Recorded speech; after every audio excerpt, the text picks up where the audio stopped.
Epass official YouTube channel and Instagram page.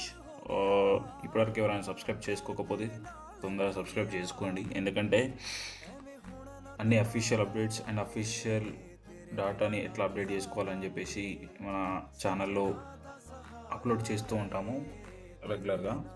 So అసలు వచ్చేసి important update ఏంటంటే, యాక్చువల్గా మేము ప్రీవియస్లో ఈ pass Aadhaar seeding status, bank seeding status మీకు ఎలా చెక్ చేసుకోవాలని చెప్పేసి మేము ఒక వీడియో అయితే చేసాము. అండ్ ఆ వీడియోలో మేము ఏం చెప్పామంటే, మీరు బ్యాంక్కి వెళ్ళి అక్కడ బ్యాంక్లో కంపల్సరీ చేసుకోవాల్సి ఉంటుంది అని చెప్పేసి మేము చెప్పాము. నార్మల్గా ఇప్పుడు మనం ఏం చేద్దామంటే, మీ ఇంట్లోనే లైక్ మీ ఫోన్ ఆర్ మీ ల్యాప్టాప్ ఆర్ మీ పీసీలోనే మీ బ్యాంక్కి ఆధార్ సీడింగ్ చేసుకోవచ్చు. And this a new update. So please watch and do subscribe and do share our video. Okay, first అయితే మనం ఇప్పుడు ఎన్పిసిఐ వెబ్సైట్కి వెళ్ళాలి. ఎన్పిసిఐ ఇక్కడ చూడండి, నేను ఇక్కడ వెబ్సైట్ ఇచ్చాను కదా, ఇక్కడ డైరెక్ట్ ఆ వెబ్సైట్లోకి వెళ్ళాలి, npci.organization.in.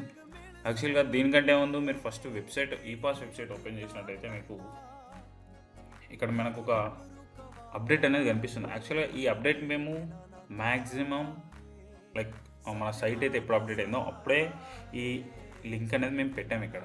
బట్ మీరు ఎవ్వరూ దాన్ని అబ్జర్వ్ చేయకుండా ఇంకా రిక్వెస్ట్లు పెట్టుకోకుండా ఆధార్ సీడింగ్ చేయించుకోలేరు. కొంతమందికి ఏముందంటే డిఫాల్ట్గా అయిపోతుంది కొత్త అకౌంట్స్ తీసినప్పుడు, కానీ లేకపోతే వాళ్ళు బ్యాంక్ సీడింగ్ చేయించుకున్న వేరే దానికోసం అని.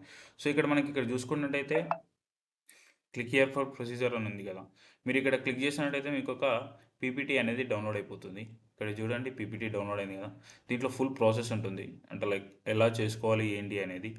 దీన్ని కూడా మేము రీసెంట్గానే అప్లోడ్ చేసాము, అంటే అప్డేటెడ్ డీటెయిల్స్ ఉన్నాయి దీంట్లో. మేము ఒక 1 వీక్ బ్యాకే అప్డేట్ చేసాము, అందుకే వీడియో ఇప్పుడు చేస్తున్నాను నేను. మీరు పీపీ